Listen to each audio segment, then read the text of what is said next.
Hi, this is Stuart Talley here.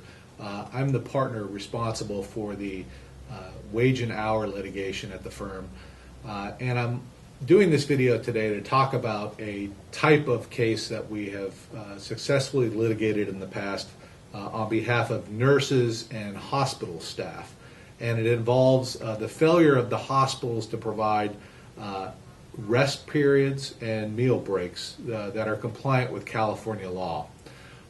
This has become a huge problem throughout California, and it's the result of many hospitals understaffing their hospitals with an appropriate number of nurses or other staff in other areas.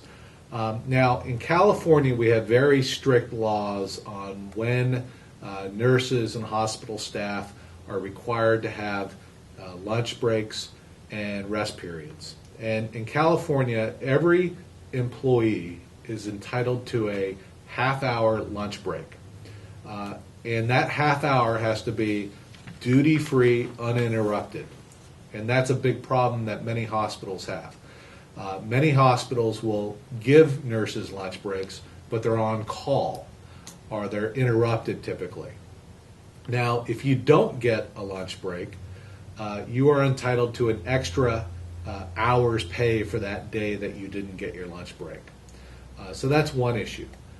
The lunch break is often not interrupted. The second issue with lunch breaks is that the lunch break has to occur within the first 5 hours. So at many hospitals, nurses cannot be relieved of their duties unless a supervisor relieves them. So you can't take your lunch unless somebody else is there to back you up, essentially.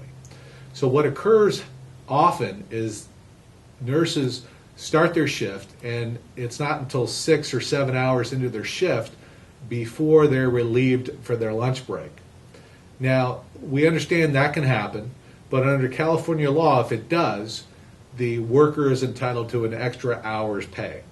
And many hospitals do not provide that extra hour's pay.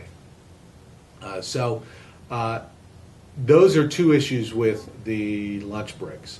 The second issue is rest periods. Again, you are entitled to 2 10-minute rest periods. And the law is very similar in California, that the rest periods have to be at the beginning of the shift and at the end of the shift. And so what we've noticed is a lot of hospitals either do not provide the rest breaks, or what they do is they bunch them all up at the end. So instead of getting your 20-minute rest break, they'll tell you to just go home 20 minutes early. Although the hospital can do that, if they do, they have to pay you an extra hour's wage.